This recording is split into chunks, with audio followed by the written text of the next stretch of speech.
Douglas, as I've listened to you, many questions have come to mind, and one of them, perhaps the neophyte's question, is what's to say when I point here that I'm not just pointing at an electrochemical mess that holds my consciousness that's completely surrounded by my skull, and that's its limit. Well, nothing to prevent you imagining all that stuff, is there? I mean, it's a free country. You can imagine what you like. The question was, Robert, what do you see there? I kept on saying, on present evidence, what do you see? And if you remember, I quoted, not that this was for believing or anything, but for trying out. I quoted the Zen master Wang Po, who said, the ordinary man goes by what he thinks, and the wise man goes by what he sees.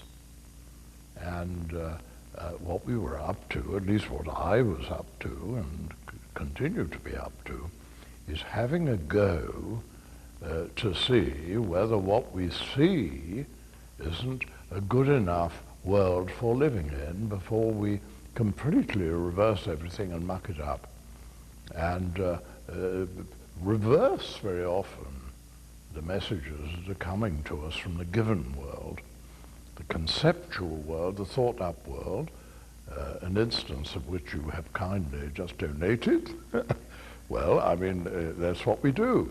And that my whole endeavor, Robert, is to say, I don't mind what you think up and cogitate and so on, but that's not what we're on about now. What we're on about now is having a go at looking at what's given. And the rubric here and the rule is on present evidence, what do I see? And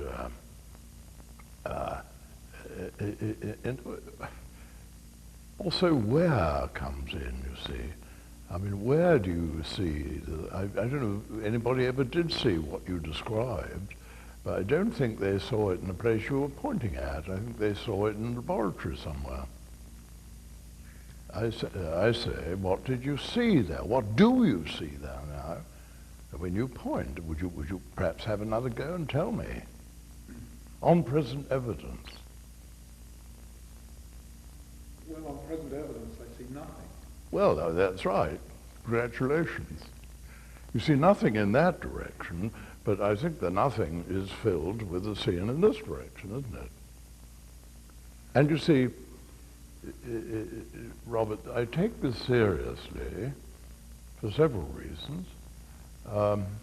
One is that as I go up to you, progressively from here, I lose Robert and I come to little bits of Robert, like a nose or an eye.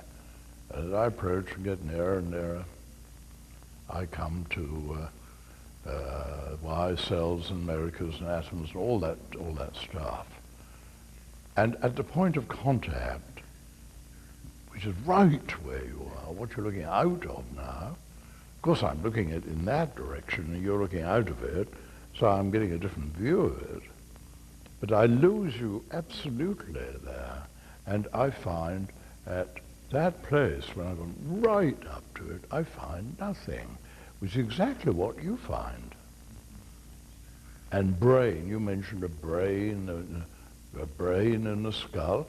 Well, I find a brain in the skull and so on the way there. But I left the brain and the skull out here, you see. And I lost the brain and the skull as I moved further in.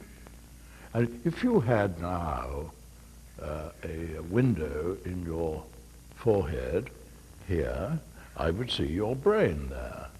And in the future, instead of having a scalp and hair, you might have a plastic case. I mean, it could well happen. And instead of then having a hairdo, you would have a brain do. Well, you go up to, then as I went up to you, I should find Robert's brain do almost precisely where I found his face. And then I'd move in and leave that behind. So, of course you've got a brain, of course you've got all that stuff. But I lose it on the way up to you. It's not a case of whether you have a brain and whether it's functioning, whether it's any use and so forth. It's a case of where you keep it. And at each stage of the journey, we have to have the simplicity and the directness and honesty just to report on what you're given at that point without contaminating it with memory of other stations which we have passed, or the anticipation of other stations we're coming to. So it's just a case of telling it as it is. Doesn't that make sense? Yes, it does. Well, it is comforting to know that looking at nothing is actually the right answer. Well, yes, and the interesting thing is, don't you think, that the nothing is visible. I mean, you don't smell it, do you? You don't smell it, and you don't taste it, you don't think it. You can actually see it. And you can see an absence. You see, when I look here, I see an absence. You say, oh, Douglas, you can't see an absence. I can, you know. Look, on this table, if you look on this table, you see the glasses there now, on the table, some glasses. Now, keep looking at that spot. You can see the absence of the glasses. You don't smell the absence of the glasses. You see the absence of glasses. And look, supposing I would say, look there, you can see the absence of a giraffe there, can't you? Indeed, yes. A crocodile there. You name it, you can see its absence with great clarity. You don't understand it, you don't smell it, you don't think it. You can see an absence. In fact, it's easier to see an absence than to see a presence, because presences, you see, are very complicated. And you have to scan them and read them and perhaps name them and all that. But see an absence, very simple.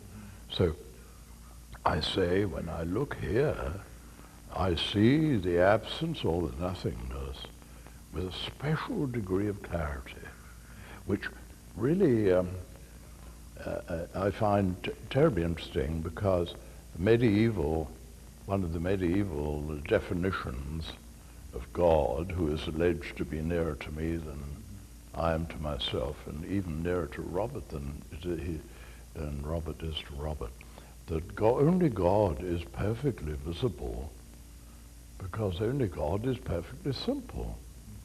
So God, who is not a no thing, but not a nothing, but the no thing, aware of itself as no thing, is utterly visible here. And Ramakrishna says, I see God more clearly than I see you. And Angela Foligno says, she sees God more clearly as she sees a man. And this is so visible. But it's visible as no thing. And what you described there was importing into the situation, I mean, a whole bag of tricks, which was imagined, wasn't it? Yes, indeed. Yes. And you see, the whole basis of science is that you keep referring back all your wonderful structures and your speculations and so forth, all being referred back. If you want your science to be well-founded and to progress, you're always having recourse to the data, and you are humble before what is given.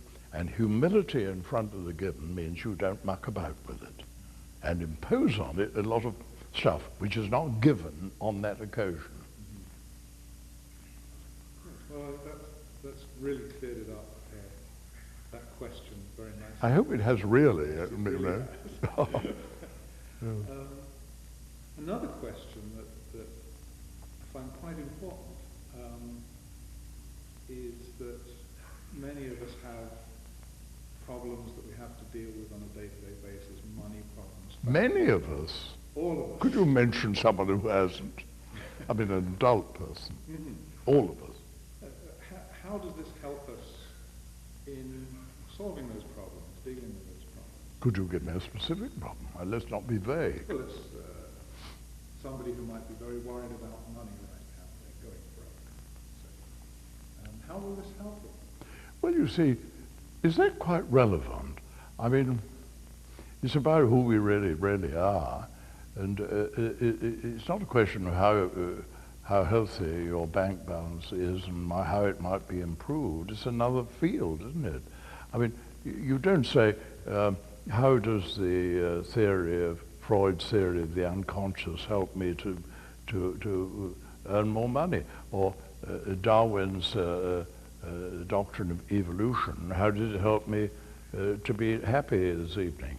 I mean, you have to take things for what they purport to be. I'm not purveying something that solves all these problems. Directly, what I'm saying is, asking is, who are you in your own experience at this time, right at the center? Now, I would say this, though, that if we start living from truth, Robert, which is that we are no thing, which is imperishable, which is boundless, which is awake, and so forth, it doesn't move, and so forth. If we're that, and we're living from truth, I think we're going to manage everything better, because living from a pack of lies and hallucinating something here is to be kind of crazy at the center of my world. And if we tell the truth about who we are, we've got a better instrument for living. Now, look, if I'm going to make a table, say I'm going to make this table, and I'm using a saw and a chisel and several other tools, I better know what tools I'm using in order to make a good table and not do myself a mischief. Well, this is my tool for living. And I say, let me get to know my tool for living, which is this, whatever it might be. And then see if it doesn't perhaps make some difference in my bank balance. And there's another thing, Robert, about bank balances. You mentioned it. See, how much, just consider, it's a rather personal question. May I be personal, you see? Well, Robert, could you consider how much of your expenditure is on the necessities like having enough in your tummy and having a roof over your head and so forth, and how much is to keep up a standard of living appropriate to your status and your job and your, your neighbors, and keeping up with the Joneses and a few million other things. I think we should find that perhaps half, even 3/4 of our expenditure was really because we were in competition with people who were living at a certain standard, and we just couldn't afford to. We thought we couldn't afford to slip behind. And also the little Roberts, the little Roberts growing up there, and if they don't have the toys which the neighbor has, they feel put down and they come and complain to daddy, don't they? Indeed. So indeed we're in this game of accumulating all sorts of things which really perhaps not terribly good for us or the child or anyone. And then I think when we see who we really, really, really are, it's so splendid, it's so tremendous. I mean, who you really, really are is not a product of the world, it's the origin of the world. And Robert is out there as an expression of that, and very important too.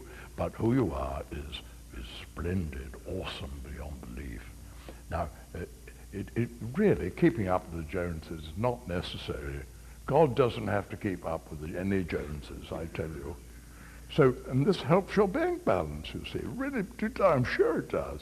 Oh, yes, it does. It really does. And of course, you see, if you own the world, which indeed you do, as who you really, really are, I mean, you're crowned with the stars and the heavens and the hills and the mountains and the people and the trees, and everything is yours. And then you don't need, 3 separate types of can opener in your kitchen and 50,000 other gadgets around the house, and a machine for chopping off the top of an egg. I mean, I don't know whether you have one in your house, but I found one. And I mean, come on, where does it end? You don't need those things. And another thing, you see, these things which we think are necessary to our standard of life, you see, really we're talked into them. They're artificial needs created by the darn television. And, you know, what a burden when you got them. You feel guilty when you haven't got them because, you know, you're falling behind. And your kids feel that parents are really, you know, they're not too well off, are they? And all that, you see. But once you've got the darn things, you've got to look after them. And, you know, they go wrong. I think the more you own, the more headaches you acquire. And I don't know. Oh, I have a story about this. A very true story. In the war, I was in the Far East, and the Japanese were moving up Burma, and the British troops in Burma were engaged in a scorched earth policy to deprive the Japanese of resources as they came up. And there was a man there who I didn't know but heard of, who had built a beautiful house in Burma, halfway up, Mandalay region perhaps, and he collected there all sorts of treasures, a beautiful house, and he was required to set a match to it as the Japanese came up.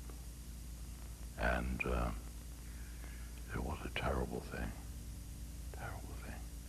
You know, he did it with a marvelous sense of relief, dropping that burden. We think all these things we've got to buy and accumulate round us are doing us good. I think they're, on the whole, I should say about, I don't know, what, 60%, 70% are really unnecessary. So I say, if you're living from who you really are, there are many reasons why your bank balance is going to look a little better. Also another thing, excuse me for going on, short question, rather long answer. You see, and I'm sure of this, Robert, I don't care what I do, if I'm going to rob a bank even, if I'm going to paint a picture or write a poem or play music or whatever, I'm going to do a better job from who I really am than from a pack of lies. And I don't care what it is, I'm going to do better job when I tell the truth about my true nature here, instead of lying about it. Now that includes one's professional work, as well as one's other activities, you see. And I say, if you want to do a good job, see who's doing the job. And good jobs are a little bit apt to attract more money than rotten jobs.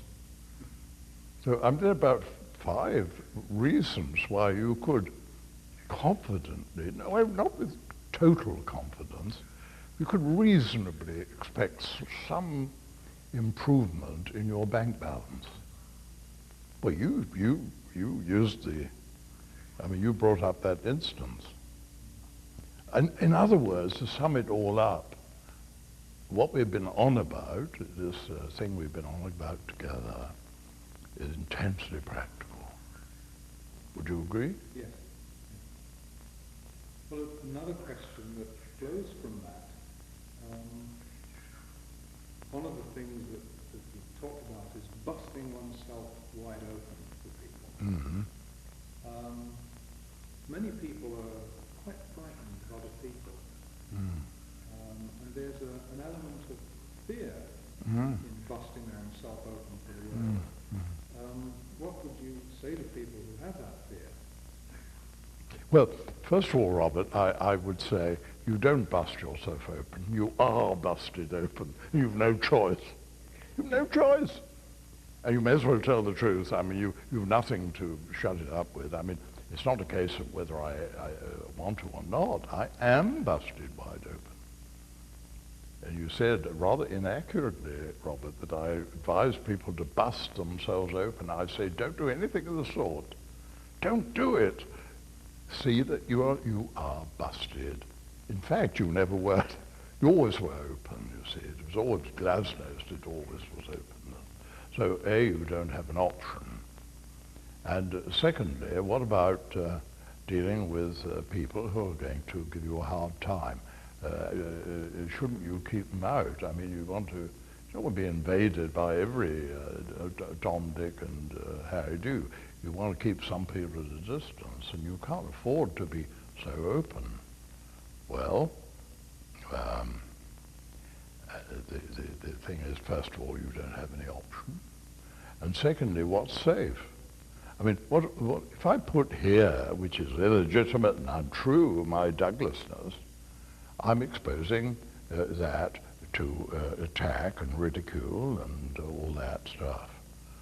And Douglas is very vulnerable to that, and I can be hurt and taken down a peg or two and taken the mickey out of and all that stuff. Douglas can, because Douglas is very vulnerable and unsafe. He's at risk, you see. He's at risk. Douglas is at risk, extremely vulnerable. But you see, who we really, really are, this no thing, which we've agreed, Robert, is no thing. Now, no thing can't be injured or hurt, can it? So no thing is safe. So if you've got really an awkward customer there giving you a hard time, the way to deal with that customer, I think, is to present nothing for attack. Present no thing for attack, which is simply being the way you are. And there's a further advantage in this, because you see, if I hallucinate Douglas here to have a go at this chap, and we'll push him away, and we'll resist this invasion, and we'll give this chap a hard time because he's giving us a hard time, you see, well, of course, that's going to exacerbate the situation, and it's going to empower him, encourage him to be even more aggressive. But if I present to him no thing here to be hit or to attack, why, I think, it's going to be difficult for him to keep up his anger. So I say the way to perhaps mollify these aggressive types that you're talking about is to tell the truth and be who you are. Well, would you? But I mean, I would agree with that. You would. Makes a lot of sense. I think so. Well, I mean, don't believe it. Don't believe it, Robert. I would say I think this is for testing, isn't it? We don't take it from me or anyone. I think we just have to have a go and see what works. And the frequent question or objection which you've raised, which is so helpful of you to raise it because it's so common. I can't afford to be so open. And my answer is the one I've given, and have a go at being who you are, and see if you don't suffer less from this. You're not hurt in the same way. You, in a way, you don't care so terribly about what people think of you. I mean, you know who you are, you see who you are, you live the life of who you are. But if people come and attack you and say, I don't like your face, or you're nasty, or Douglas, and so on, which people occasionally do, and I agree with them in a way, well, but I'm not devastated by that. I don't care much, because I've found out who I am. And anyway, I agree with Douglas as a pretty dreadful person in some ways. You can afford to have people knock Robert when you know who you really are. Does that make sense? It does, yes. So, another question that during the various exercises you've presented, certain things have been observed and happened, pointing to yourself or looking at the two faces. how does one, in one's everyday life, continue to reinforce and remember who one really, really is? And not forget everything after one's seen the videotape or finished a weekend. That's a big one, isn't it? That's a big one. I don't really know what the answer is, but it's mysterious why some people go on with it. Of course, the obvious thing is you have to keep coming back and coming back. Your question is, how do you remember to come back? And I think this is something I really can't answer, because some people are given such passion, such interest. It's something they find fascinating. They're discovering who they are, living from who they are. It's fun, exciting. They're driven. They have this fire in their belly. The self-fire of self-discovery. You see, I'm going to find out who I am and live from that. And I'm going to have a real go. Now, I mean, you can't say people have got to do that. It's kind of given to you. I would say it's grace, really, which gives you the interest and the passion and the fire in your belly. Well, I suppose you can pray for passion, pray for fire in your belly, but I don't know it will come, really. I think it's God's good grace which gives you this passion for living for who you are, and the urge to have fun, really, because it is extraordinarily interesting. It goes on and on. I mean, all the time, new thing coming up, even at my advanced age and state of advanced decay. All new thing coming up. So I think the answer is what will keep you looking, coming back to this, is because you're fascinated, and you, for some reason, it interests you, it fascinates you, and you have a liking for it. You have a fancy for it. You go for it.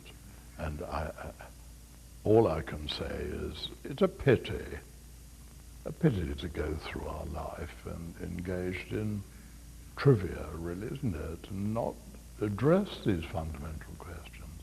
You know, Plato says the unexamined life is not worth living. That's tough, that is.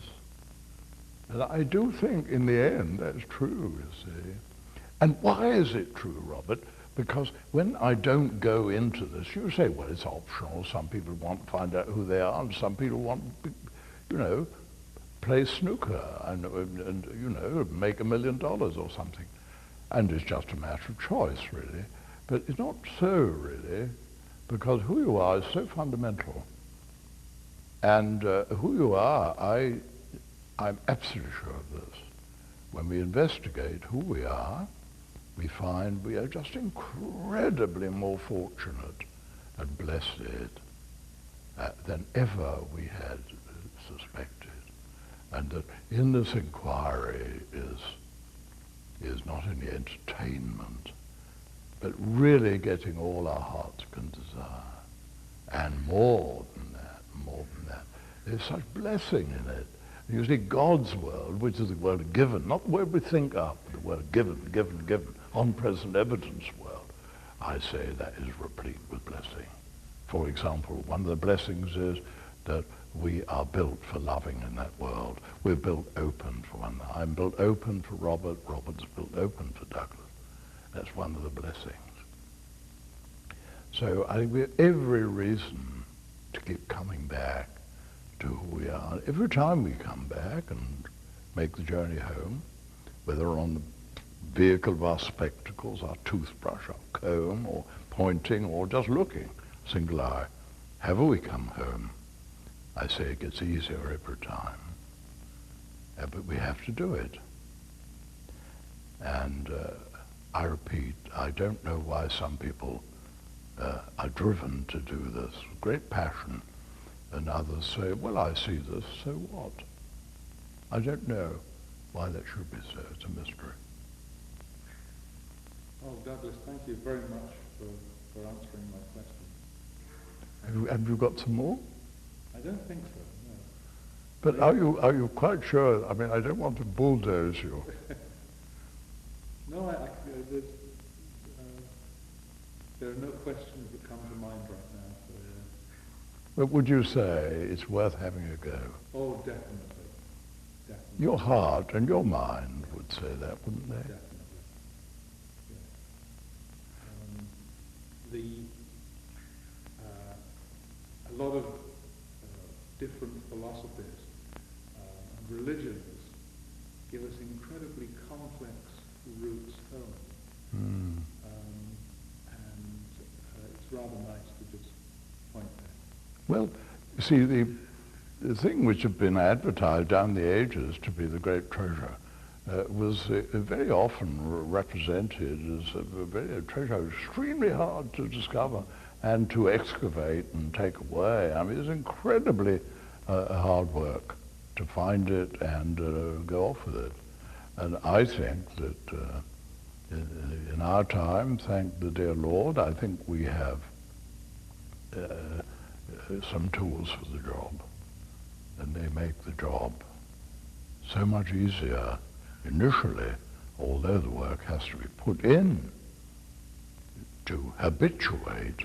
I think we have to get rid of these bad habits, don't we? And we don't do that overnight. But Robert, we want something to structure our time, don't we? We want adventure. We don't want everything a piece of cake, do we? We don't want everything given us on the plate. What we want is something, a challenge. If we have any life in us and any guts, we want the challenge. And this is a challenge. I see who I am. The challenge is, how do I practice it until I am who I am in all the time? And I say that what greater adventure, what more practical adventure, what adventure which will be so good for my bank balance, I think, and hope. Well, I'm not guaranteeing that. I mean, of course, it is possible that if you pursue this, Robert, I mean, it's just possible, but I don't think it's likely that your bank balance might be rather irrelevant because people are trying to barbecue you see. In which case your bank balance wouldn't really matter much. And the people who have pursued this sometimes got crucified and barbecued, really did, burned alive for this inquiry. Well, I think we can do it now with less risk of injury. But they valued it so much. And talk about nothingness and simplicity. I'm thinking of John Huss in Bohemian, who had an expression, O sancta simplicitas, O holy simplicity. He said, O holy simplicity. And he was being burned alive when he said it. He valued it that much, Though I'm not offering something which is guaranteed pain-free, but true. Truth, Robert, sets us free, not nice feelings, not nice bank balances. The truth. And the truth is so exciting. And it's the exact opposite of what's been advertised. It's the exact opposite. I mean, everything they told me about this is the exact opposite of what I find. To recapitulate, I mean, I was told I was looking out two peepholes and one great window. I was told I was opaque and untransparent. I was told I move around in the world and I get in my car and I see the world does all the moving. I was told I was small and I go on in all directions and so forth. And so, this is a great adventure. We don't know what adventure is until we engage in this pursuit, I think. Anyway, it's a very helpful question. Thank you, Robert, very much. Thank you, Robert.